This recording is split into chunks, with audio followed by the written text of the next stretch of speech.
What's going on, everyone? Justin Buzzi here, founder of Get Up and Go Kayaking, alongside Kai Kaapro, founder of Tourscale, and Brett as well. Thanks for tuning in to episode 2 of the Get Up and Scale podcast. We're excited to keep bringing you guys these episodes. As we progress through this, we're going to start bringing on different guests and hosting a lot of different people that will help give some information about growing and scaling your own businesses. But this episode, we went in a little bit more in depth on why Kai and I chose franchising, some of the important things about growing culture, hiring the right people, creating the right processes, so many different things in this episode. And it's not only for those of you that are interested in franchising or own a franchise, but a lot of these things can be applied to any of you that may have a business and you're interested in opening multiple locations or growing and scaling your own business. So thanks for tuning in. If you enjoy these episodes, please subscribe and hang out for more. We look forward to having you again on Get Up and Scale. I gotta work, grind. That's just the way it is. I gotta get up, scale, and grow my biz. I gotta scale, grow, get up, go, scale, grow, get up, go.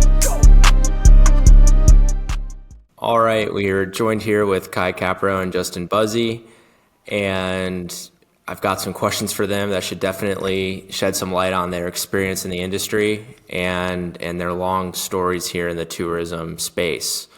So I'll just get right to it.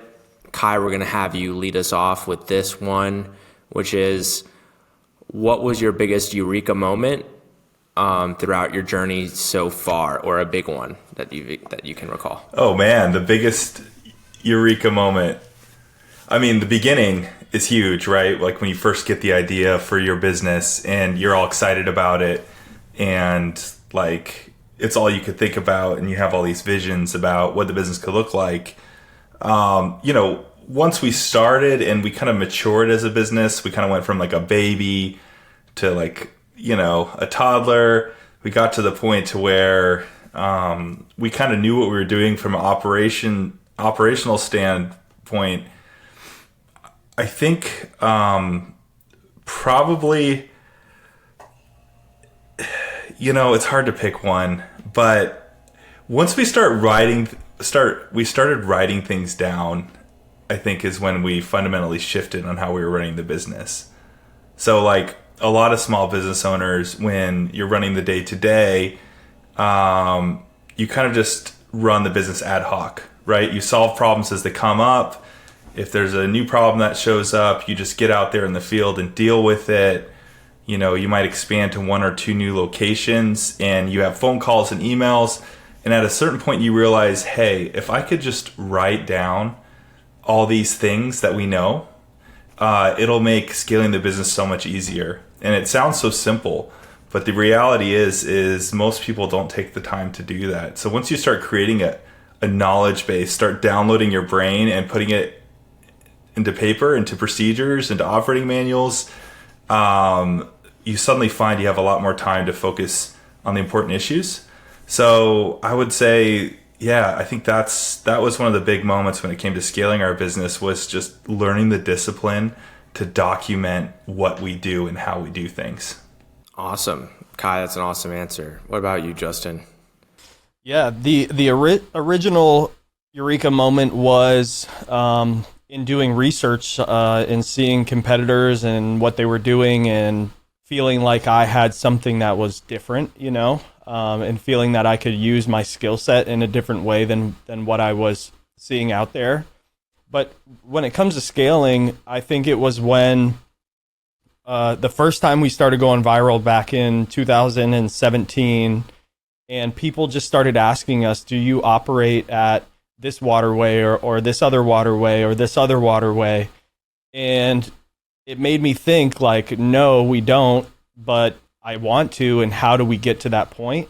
And to Kai's point, that's when it was time to start writing stuff down and actually having procedures that can be followed. And so I think it was kind of like guest driven, in the fact that when I started the business, I didn't know that I was going to turn it into a franchise, but having the guests feedback and ask me if we operate in these different areas made my wheels start spinning. And honestly, it like opened my mind to bigger goals than I thought were even possible. I was like, I just want enough money to live, and I want to kayak. I want to be a tour guide, and I would be fine with that, and I still would be fine with that. But hearing that, it really motivated me to open up more locations and look into franchising and different ways to scale the business.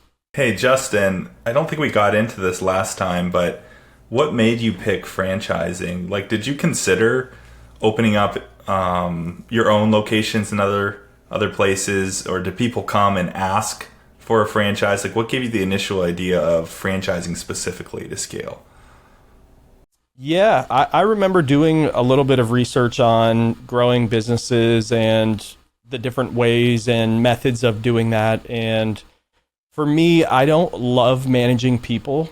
I'm good at it, I think, but I don't love doing it. And so in a way, franchising was a way that I could give other people to manage their own people. You know, I then, yes, I still manage, for lack of better terms, the franchisees, but in general, it gave me kind of more freedom in not having to be at every location and really deep in the weeds at every location, and it allowed me to focus more on the bigger picture. And I just like giving other people the opportunities, and I think that as a franchise, that's one of the coolest things, is that you're giving other people the opportunity to essentially have their entire own business with the support of you on their team and the rest of the corporate team, right? So it was like a combination of a couple things. And the last part of it was just the speed to scale. I think franchising is one of those things that allows you to scale much quicker than if you were to try to do it all yourself.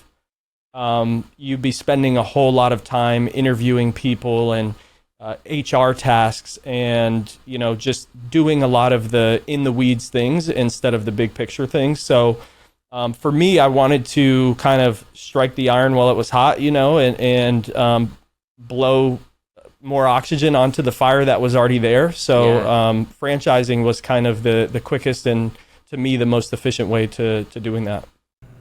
But did you already know about franchising? Like, was it intuitive that would solve those problems? Vaguely. Or did you just start like researching it out of the blue and just Googling and buying books and stuff? Yeah, I remember like searching podcasts for franchising back in 2017, and there wasn't many, but there was a few. And I remember learning about it when I was at UCF in college. And to me, it was just like, I thought it was interesting because not many people had done it in our industry. And I really thought that it would be just the most efficient way to scale, but it took a lot of YouTube videos, podcasts, internet articles, blogs. Like, I did a lot of that research before I decided to make that jump and be like, okay, franchising is what I'm going to do. But I also had a network of people that I kind of polled and was like, hey, if I turn this into a franchise, would you be interested in opening your own? And I got a couple yeses and a couple people that were interested, and those became my first franchisees. So I kind of knew right off the bat, okay, if I do the franchise method, now at least I can start with one or two instead of me just running around trying to find the first one. I think that's often the toughest part, is where do you start? How do you find your first franchisee? And then from there, number 2 and 3, but that first one is really crucial, because you want to show other people with proof that it works. Yeah. Before we started the franchise, when we were still just operators, and we had multiple locations already, I had this kind of negative impression of franchising, right? Like, when most people hear the word franchise, they think like fast food, maybe like McDonald's. Yeah, they think McDonald's. And I knew a lot of people in the tour industry, and we're all like very independent people, tend to be very creative. We want to control our own destiny. And so every time it came up in the past, I always thought, I wouldn't want this thing to be cookie cutter. Everyone wants to be unique. What makes tour businesses interesting is that every location is different, right? You get a different experience. You get to see different things. And I had that impression. And I think, what changed my mind about it is, just like you, we were looking into it and we were struggling with scaling, but we had the clients from the manufacturing, and they would reach out and they would always have a ton of questions. How do I do my own website? What insurance program should I do? Do you have any documents I could use to put together for this? Can I borrow your photographs for my website? I need help with the Coast Guard process. So I kind of got inspired by that and said, we could build a franchise that isn't about making the experience the same. It's about making the experience consistently good. You know what I mean? And so, yeah, I think I just turned, and the opportunity was staring me in the face because I had all these potential entrepreneurs who wanted what we had. They wanted the information and the knowledge on how to run these businesses. So, yeah, kind of like you, I think I was bouncing it off other people, and I could build a vision in my head of what a franchise would look like that wasn't cookie cutter. That was about performance, not homogeneity. How do you pronounce that word? Homogeneity. Homo sapien. It's not all the same. Yeah, yeah, exactly. I mean, the experiences are definitely different. I think a lot of the cookie cutter, quote unquote, things are the behind the scenes, right. And those are the things that you want to be cookie cutter. They 100%. There should be a process. Those are the things that need to be the same across the board because they're proven to work. And so it's the same. The experiences definitely are not the same.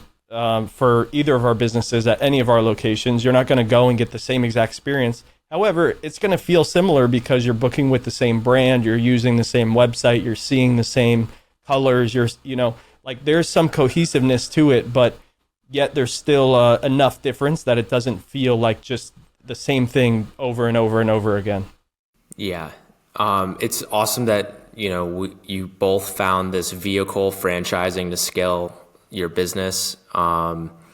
Obviously, both of you have opened up to everyone about how it was a very natural progression to go from owning your own location to moving into franchising.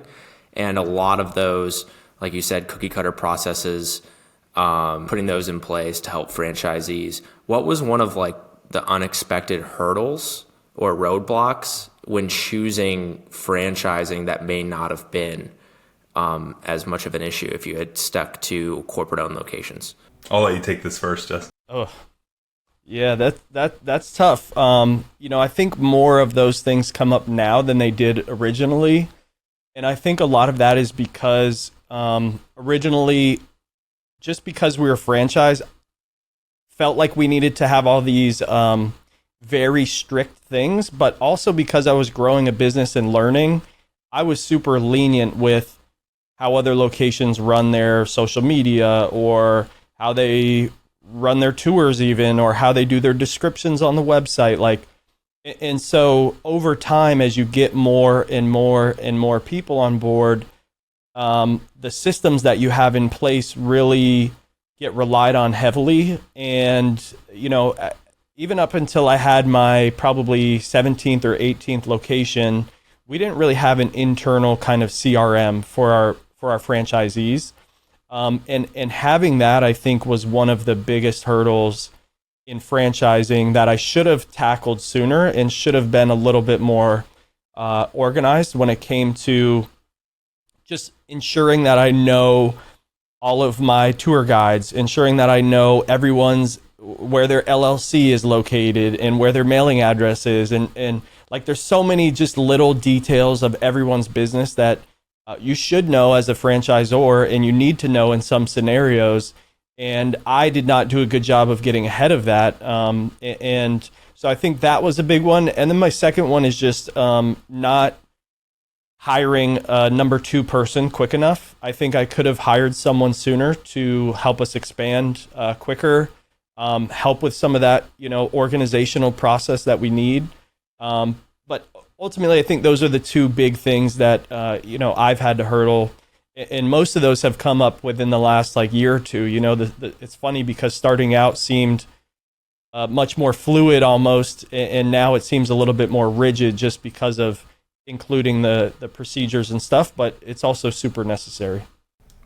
Totally. I can relate to that 100%. When you first start the franchise, it's kind of like a honeymoon period, for you as the franchisor, and for the franchisees. Like, these are your first guys, right? And girls, women. These are your first, like, I'm using guys colloquially. These are your first, like, people, like, on the franchise team. You get to give them really hands-on attention, for their launch, and kind of guide them through phone calls and through in-person meetings, and they get a ton of attention, and there's few enough of them to where you can pay a lot of attention and you kind of know exactly what's going on in every location. And yeah, Justin's totally right. The first, year or two, the first couple seasons, feel really natural and organic. And then you start to get, like, growing pains. I think that is the biggest hurdle. Like, getting franchisees wasn't difficult for us. People were coming to us.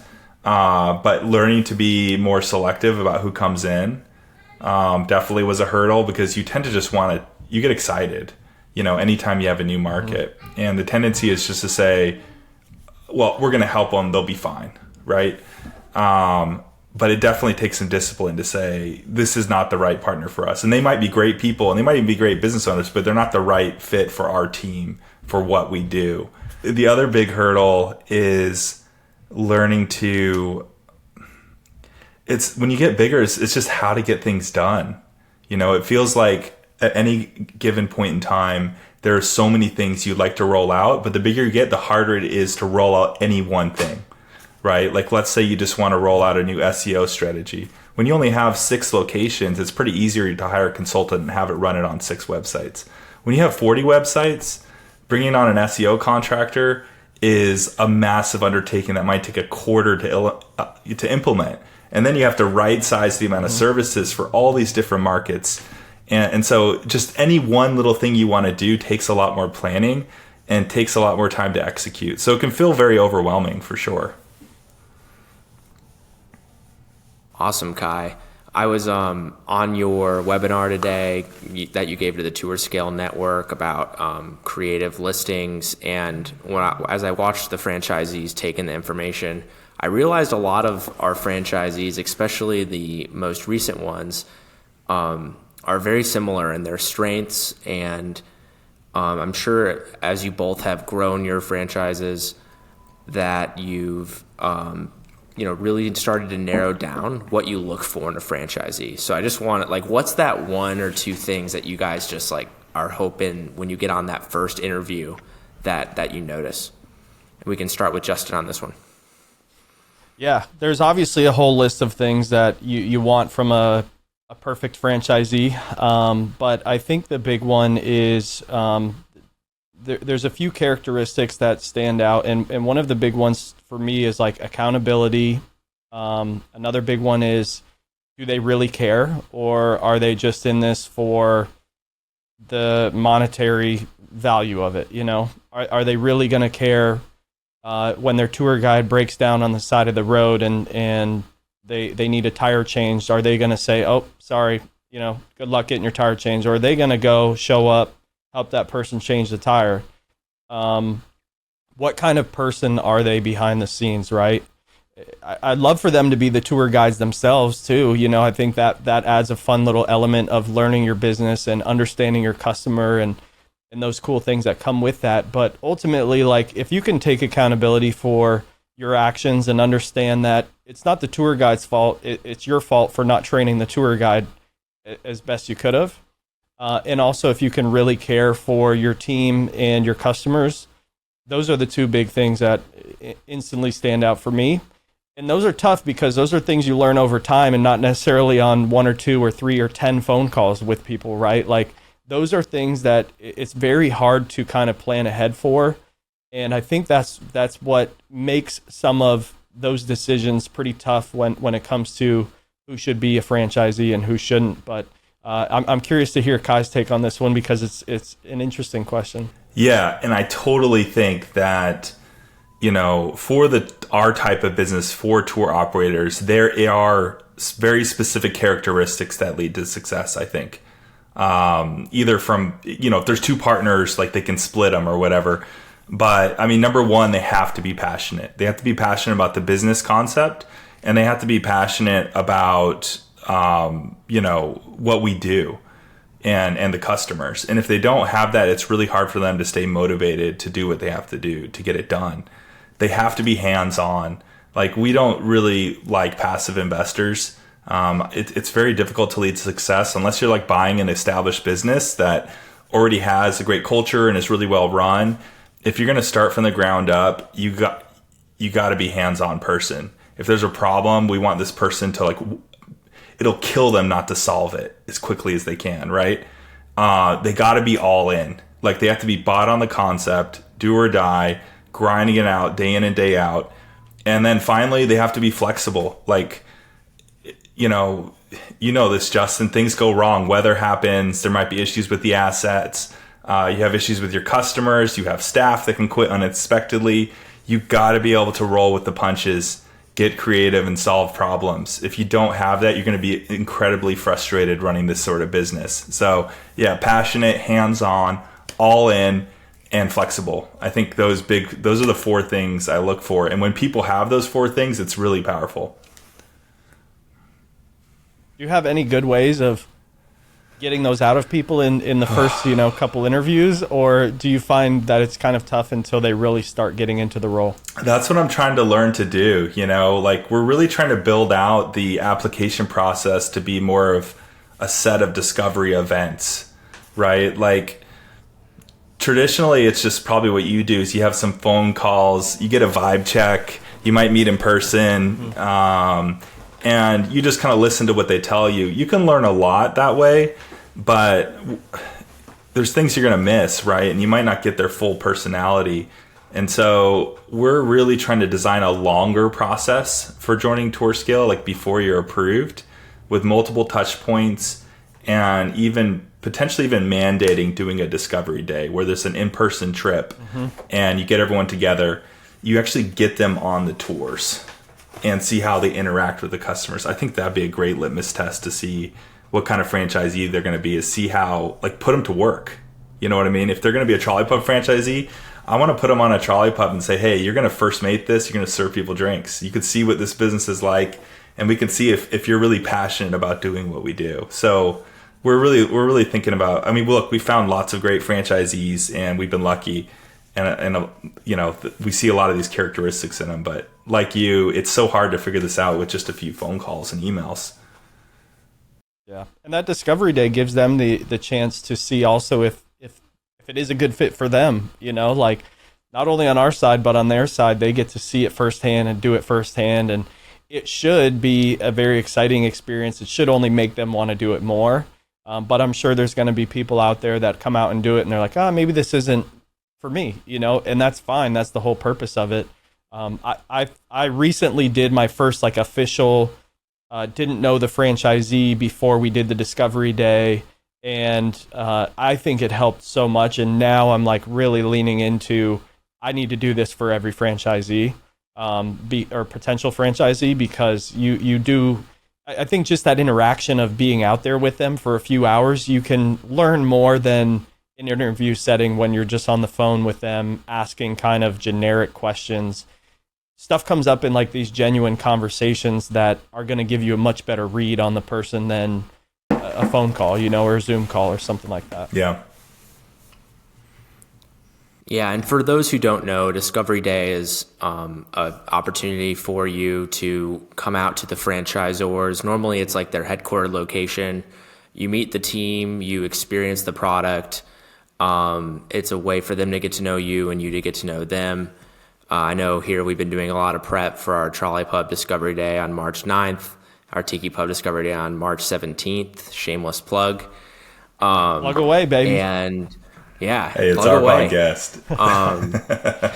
Yeah, we're our own sponsors right now. This is sponsored by Tourscale and Get Up and Go Kayaking.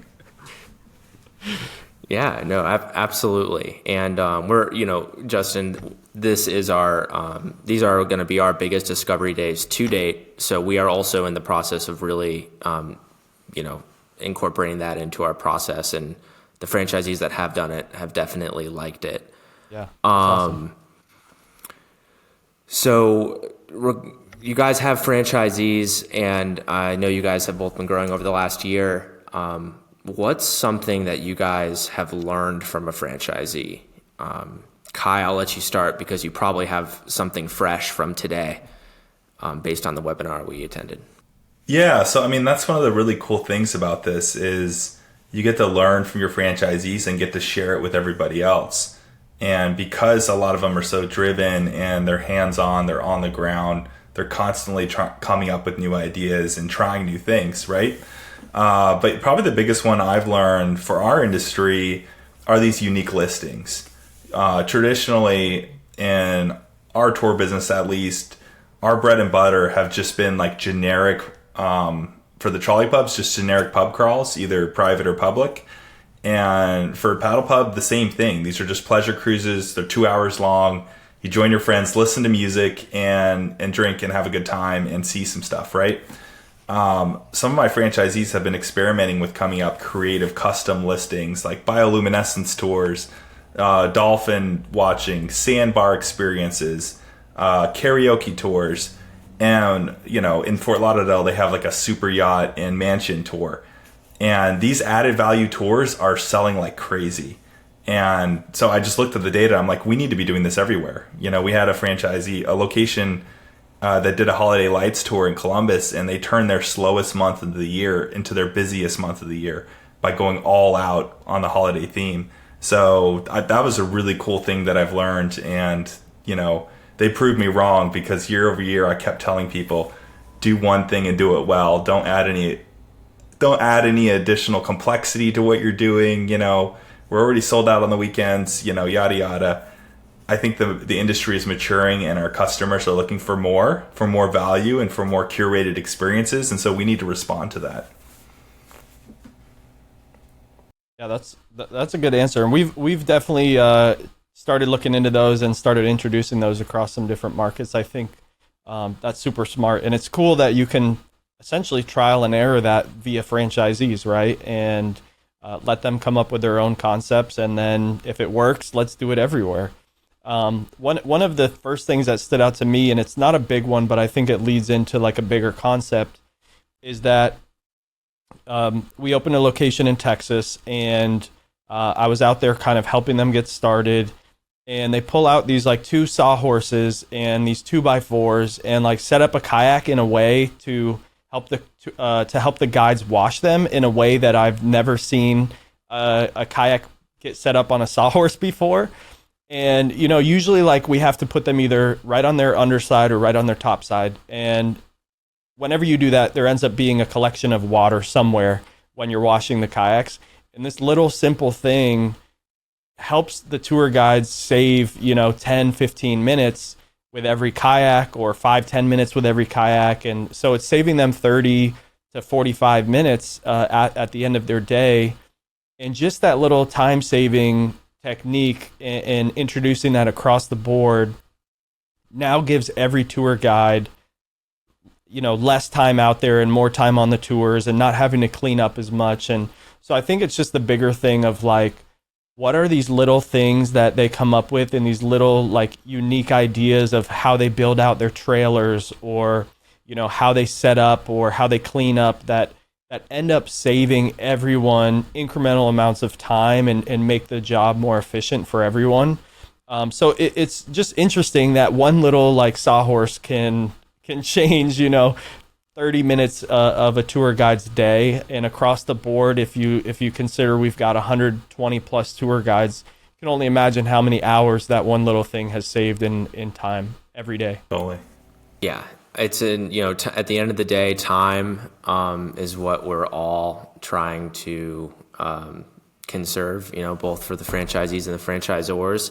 Kai, I overheard you say on on one of our recent franchisee onboardings in Columbus that if you were to start a new business tomorrow or in 10 years, that you would definitely consider buying a franchise than starting it from scratch. Yeah, if I wanted to get involved with a new industry, you know, like any industry that I don't have experience with, I think I would look to franchises first. You know, there's a reason why franchises win in almost every industry they get involved with, because it combines the power of the economy of scale on the back office with the day-to-day operations like an owner.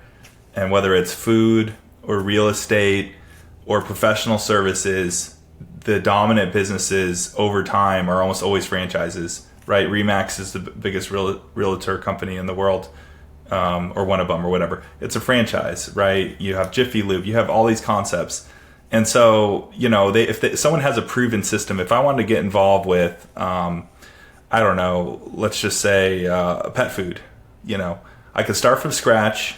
Sure, I don't have to pay a royalty. How many years is it going to take me to really find my footing in that industry and to build my own brand and learn how to reach my customers? It'll take years.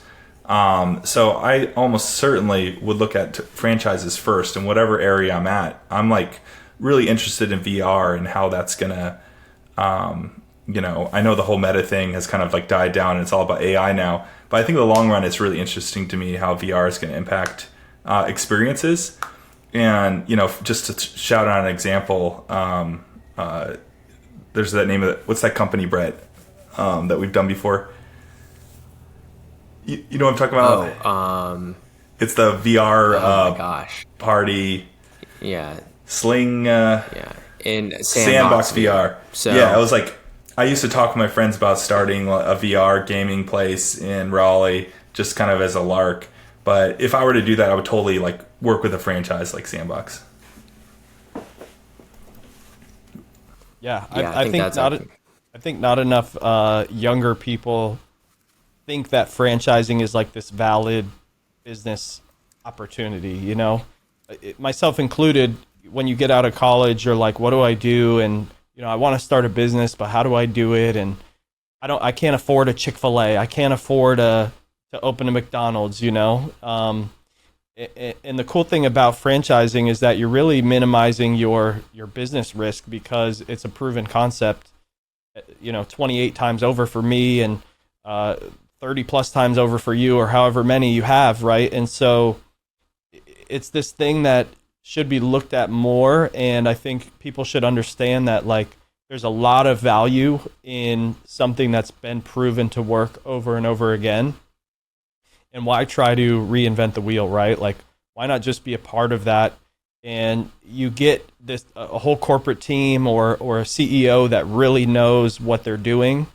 And if they're the right CEO and the right corporate team, they're essentially just like business consultants for you any day of the week, as much as you want, you know? And so I think more young people need to look into franchising and understand it more, because I think it's one of those like under the radar things that gets talked about in a business class in college for one day and then you never hear about it again, right? And so I don't know. Yeah, it's interesting because I feel like there should be more franchises in our industry, but here we are. Like, you know, it seems like this is it, and maybe there's one or two others, but there's not many. You know, you mentioned this being taught in a college class environment. Kai, are you comfortable sharing something? Yeah, sure. Professor Kai? Yeah. Professor Kai is going to take over. Can you tell us a little bit about what you've been doing at your college? Yeah, so there's a small private liberal arts school in Raleigh called Meredith College. So just starting a couple weeks ago, I've been teaching an entrepreneurship course. You know, mainly because I have so much free time and I'm just looking for more things to do. So that's why the beard is gone, huh? we're going for valedictorian Kai Kaapro now. Yeah, okay. I want to be a cool, hip, you know, professor. But yeah, it's just one course and it's like at 8:00 in the morning. But it's funny, it's so natural, you know, being a franchisor, like what I do every day, right, is coaching and teaching people to run a business and really, you know, teaching people to be an entrepreneur like, you know, like me and Justin have, right? So it's great talking to younger people and hearing about their business aspirations. And I'm sure they're going to be sick of me talking about franchising because I bring it up a lot in class already. We've only had 2.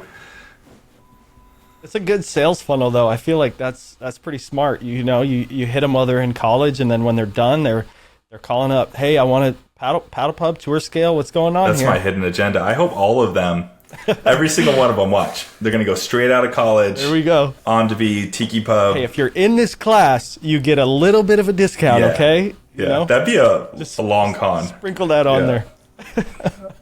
Yeah. We have a great relationship with that college as well. I know we've had some internships through there, and That's so cool. Yeah, it's awesome. It's awesome you're doing that, Kai. I was so excited when I heard that.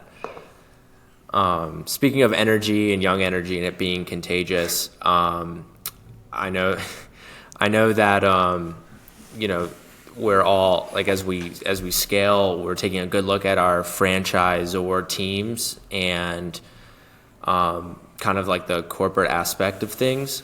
Obviously keeping everyone engaged and excited is important. So from a company culture standpoint, what's one thing that you guys would like to do in 2024 a little in terms of your company culture? How big's your team, Justin? Like how many people you have on the franchise? So, yeah, it's literally me, a director of franchise operations, and I just recently hired a community manager to kind of oversee all community-related things. So right now it's just 3. It was just me until last May, which was only 8 months ago or so. So there was 25 locations, and it was just me chugging away, and drinking from the fire hydrant, as they say. And so now there's 3 of us, but that's why I said earlier I should have hired more people sooner. I think that would have helped. But yeah, I'll let you answer Brett's question first. Yeah, I mean, we have a pretty small team too. It's just, I'm the CEO and my partner Andrew's the COO/CSO. We have Brett, who's the director of marketing and really like our IT manager too, our tech guy. And then we have Cal, the operational specialist, and Christina. So what is that? That's 6 people? 5? 5 or 6, yeah. Yeah, so it's still a pretty small team where we're close to 40 locations now. Yeah, so, we've always been we've always had a very open culture. Like, everyone's kind of empowered to do their own thing. We usually set kind of broad goals. And, if a problem pops up, it's kind of like who wants to take it. This year, I think we're really trying to get more organized. We're trying to create more ownership of certain domains within the company. So, to empower the team members to make decisions and to have authority and be accountable for the results and have it be clearly defined. And so if I were to say there's anything I'm trying to add to our culture, I'm actually trying to add more discipline. We've always been fun and collegial, and it's always fun growing a startup, like a growing company. But with a lot of the changes in the market with our size, I would say we're all on board with introducing more discipline and accountability within the way we do things. Yeah, I know we've recently redefined some of our values, and one of the biggest ones is we're all in. Totally. And that's how you have to be with a big network like us. So, yeah, I think Buzzi, you're still up for that one. Yeah. Yeah, that's a tough one. You got 3 people. I agree. It's a culture. It's funny. It's still a culture. It is a culture, and that culture bleeds into the franchisees, right? Like, it's not just the corporate culture. That's what I'm trying to preach to everyone, for lack of a better term. But in the same way, I'm trying to get people to have a deeper understanding of their own business. I feel like, I get into these annual meetings with franchisees, and sometimes I come to the meeting with more info than they come to the meeting with. And I'm like, I want you guys to be the forefront of your business and know everything from the top to the bottom. I shouldn't be the one doing that, Yes, it helps, but and that's just me. I like knowing what's going on in everyone's business so that I can help. But to your point, the discipline part of it is really important, because I think people do need to fully understand their business in order to grow their business. More internally, I think just building more of a community, building more ways to communicate with each other and communicate with our guests, and in general, just continuing to have that open door-ish policy, and being able to keep those lines of communication as open as possible. And literally, I tell them all, whenever they need me, I can hop on a call with them. We can walk through whatever it is. Don't feel like you're bothering me. It should be me helping you, and that's how I want it to feel. And so just figuring out more ways that we can engage each other and engage our community to make all of us better. Man, I want to be your franchisee, Justin. I want to be yours. Let's do this. Let's merge. We should just gift each other right now, and then see what happens in like a couple of years. And yeah. Yeah, no, absolutely. And I think fostering a community for a culture, both internally and then, like you said, Justin, it definitely bleeds into the franchisees. I don't know how you do it over there, but like at least once a month, we're normally having like big group meetings with everybody. And I think, this podcast is the step in the right direction to foster that community, both like internally with franchisees and employees, but also with potential franchisees or even existing operators. If you're listening to this and want to get into franchising one day. Even if it's not franchising, and even if you just have a partner one partner in the business, right? Like, you guys should be doing the monthly meetings. You should be doing an annual recap. You should be doing these same things that we're doing because they help. Like, they're so useful to understand what your counterparts are doing in the business. You need to understand what everyone's doing so that you can help everyone do their job better. And just because we're franchises doesn't mean that a small little side of the road, one person, one kayak operator can't use a lot of these things, and start building that now. Because if I had started these things much sooner, right, like I feel like I would be much further along. Yeah, same here. Yeah. And there's a lot of people listening, I think, that are in that so boat, many people listening. Small business operators. They're just kind of in a reactive state and not a proactive state. Justin, you said you wish franchisees came to you, not calling one out, but like more prepared in some ways, in which they were on top of their business. This goes for both of you. What is one KPI or what metric do you think that might be slipping through the cracks that you see all the time? I know, as the marketing director, I find that sometimes people aren't on top of their MER, which is like how much money they're spending in relation to their revenue, especially with a seasonal business. And I've kind of had to coach people to keep on top of that. If their market's down, then they need to be adjusting ad spend. Yeah, that's honestly one of the biggest one is the conversion and what exactly is happening with your ads. It's not even like how much are you spending with your ads, but what is happening with your ads, whether you're spending $5,000 a month or $5 a month. Like, where is that money going? Is it hitting the right keywords? Is it have you set up the location, the demographics? Have you done all of those things? And do you really know where that $5,000 or that $5 is going?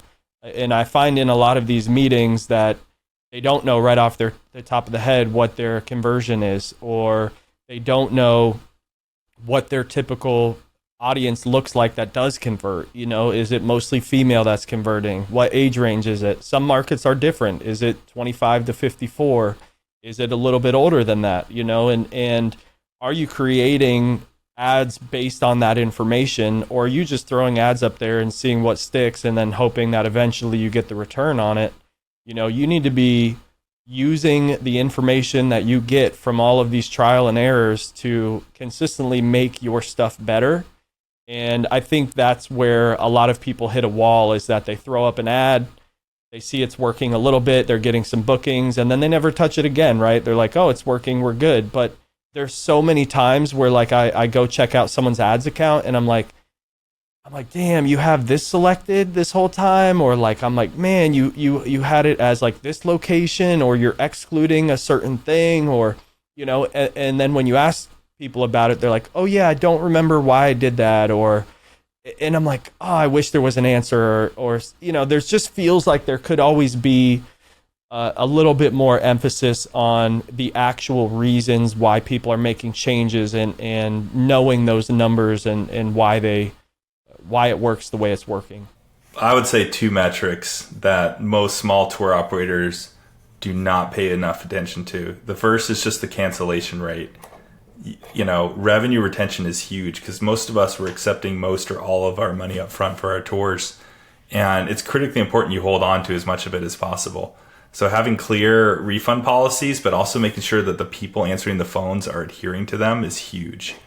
And, whenever I'm doing a deep dive in a location, almost one of the first things I look at is what's the ratio of refunds to top line revenue.